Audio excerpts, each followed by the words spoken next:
Presenting the transcription feature, Superman. Look, up in the sky. It's a bird. It's a plane. It's Superman. Yes, it's Superman, strange visitor from the planet Krypton, who came to Earth with powers and abilities far beyond those of mortal men. Superman, who can leap tall buildings at a single bound, race a speeding bullet to its target, bend steel in his bare hands, and who, disguised as Clark Kent, mild-mannered reporter for a great metropolitan newspaper, fights a never-ending battle for truth and justice. But before we join Superman, listen. And now to our story. Certain that the unknown man who has been secretly trying to purchase the Barrow Ranch is responsible for the ghost car accident, Clark Kent and Ed Jenks, the real estate agent, set a trap to catch him.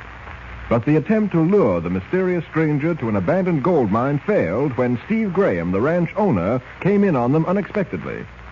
Graham warned them not to stay in the mine, but Kent and Jenks decided to explore the main tunnel. Tracing the source of a strange tapping noise, they found Lois Lane investigating the mine on her own hook. Suddenly, an ominous rumble echoed through the tunnel. Hurrying to the exit, they found that a cave-in had blocked it with tons of rock and debris. With their only flashlight broken, Kent, Lois, and Jenks are imprisoned in the pitch-black depths of the mine with no possible means of escape.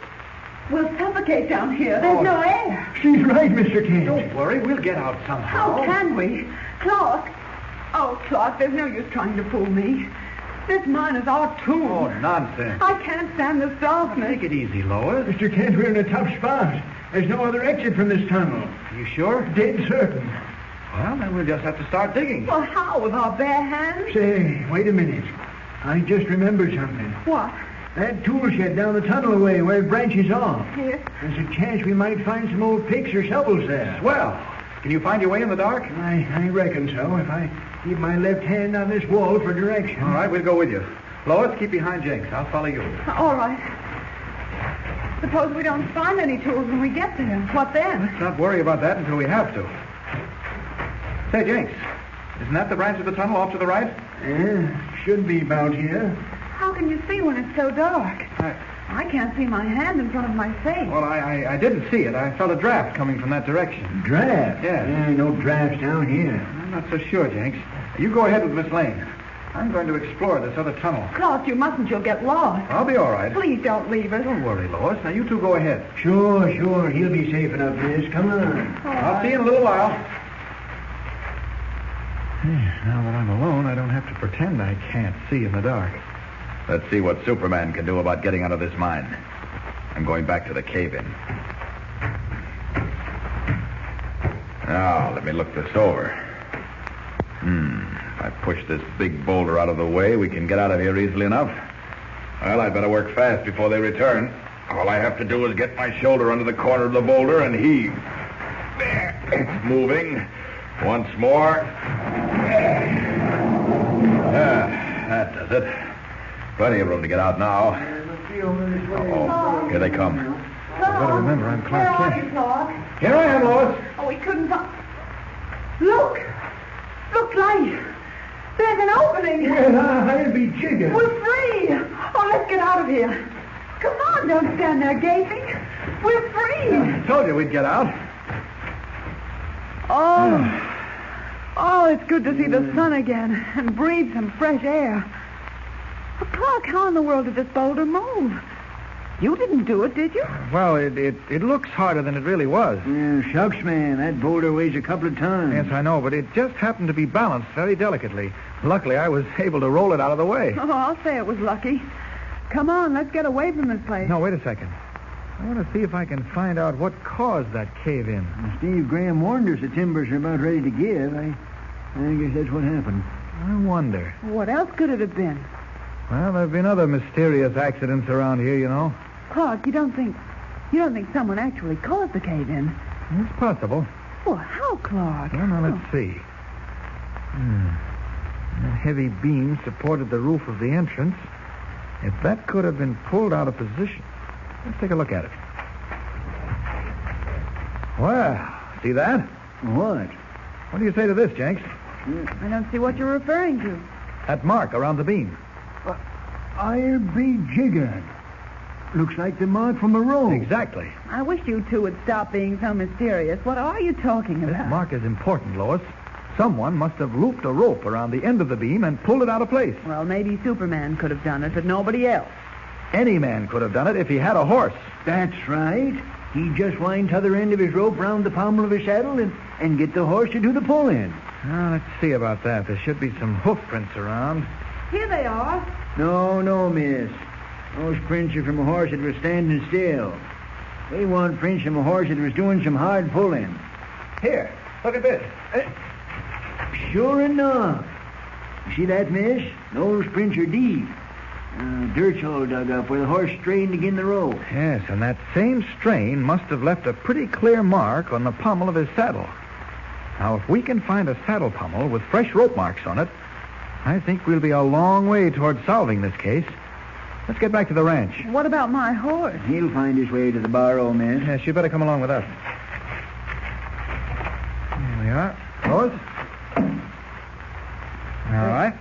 Well, now, what do you reckon pulled that there beam down, Mr. Kent? I think we'll find out before very long.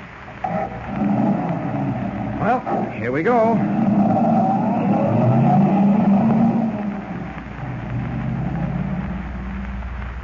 Back at the Bar-O, Clark Kent, certain he is on the trail of whoever is responsible for creating panic through a series of mysterious accidents, engages Nelson Blaine, the ranch manager, in conversation. When did you last see Mr. Graham, Blaine? Graham? Yes. Oh, about an hour ago. He went off riding. And he hasn't come back? No, not that I know of. You've known Graham for quite a while, haven't you? Yeah, it's about 5 years. Mm-hmm. What makes you ask, Mr. Kent? Clark, what about the saddle? Just a minute, Lois. Blaine, someone has been causing accidents around here in an attempt to drive people away from the Bar-O. Can you think of any reason why Graham would be doing that? Well, I don't quite understand. Mr. Kent is suggesting that Mr. Graham is responsible for the accident. Oh, I'm afraid it doesn't make sense, Clark. I know it doesn't make sense, but there are a few points I'd like cleared up about Graham. First, he kept Jimmy from calling me, and he wasn't too gentle about it either. Well, he explained that. He just didn't want the story of the ghost car to get out. Yes, that's what he said. And then he was at the deserted mine this morning. Well, what of it? Someone caved in the entrance and imprisoned us. Good heavens, Mr. Kent. How did you get out? Fortunately, I managed to dislodge a boulder. If it weren't for that, we might have been there now, suffocating. Well, surely you don't suspect Mr. Graham. He was there just before it happened. But, Clark, look, what would Mr. Graham have to gain by killing us? Well, if I could figure that out, we'd have a good case against him. I think you're on the wrong track, Mr. Kent. Looks to me as if somebody wants to hurt Graham. Someone with a grudge, perhaps. Do you know anyone, Blaine, who might have a grudge against Graham? No, Mr. Kent. As far as I know, he hasn't an enemy in the world. Of course, there's the gaucho, but that's been cleared up. Who's the gaucho?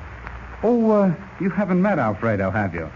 Mr. Graham hired him as a sort of special attraction for the guests. He thought a real South American gaucho would be a novelty on a dude ranch. Mr. Graham ever have any trouble with him? Yes, but it wasn't much. You know how hot-tempered those Latins are. Well, Alfredo had a run-in with Graham about a month ago. But it's all been straightened out. A month ago? And the first accident happened about 3 weeks ago. That's right. Where is this gaucho now? Oh, somewhere around the ranch. I want to meet him, Blaine. And soon. Well, certainly, Mr. Kent, but I'd like to caution you. Alfredo's a fine fellow, but he's pretty touchy sometimes. Oh? If I were you, I'd be very careful when you question him. Why? Well, he might lose his temper. I think I can take care of myself. Well, no doubt, but Alfredo's one of the best shots I've ever seen. Well, you see what I mean. Mr. Blaine's right, Clark. You've got to be careful. Don't you worry, Lois. I will be. Hey, that looks like Alfredo now, riding towards us. Oh, good. Introduce us. Okay, but remember what I told you. Alfredo! Si, senor. Hey, come over here, will you? Si, un momento. Alfredo, I'd like you to meet two of our new guests. Miss Lane, Mr. Kent. This is Alfredo Marqueda, our South American gaucho. How do you do? Senor. How do you do? Senorita, I am charmed to meet one so lovely as you. Oh, thank you. Are all the gauchos so gallant? Even a rough gaucho becomes, as you say, gallant when he has the honor to meet the lovely senorita. Really, this is too much. I'm not used to such flattery. Well, if you see enough of Alfredo, you'll get used to it. That's quite a horse you have, Alfredo. Bring him with you from South America? Si, senor.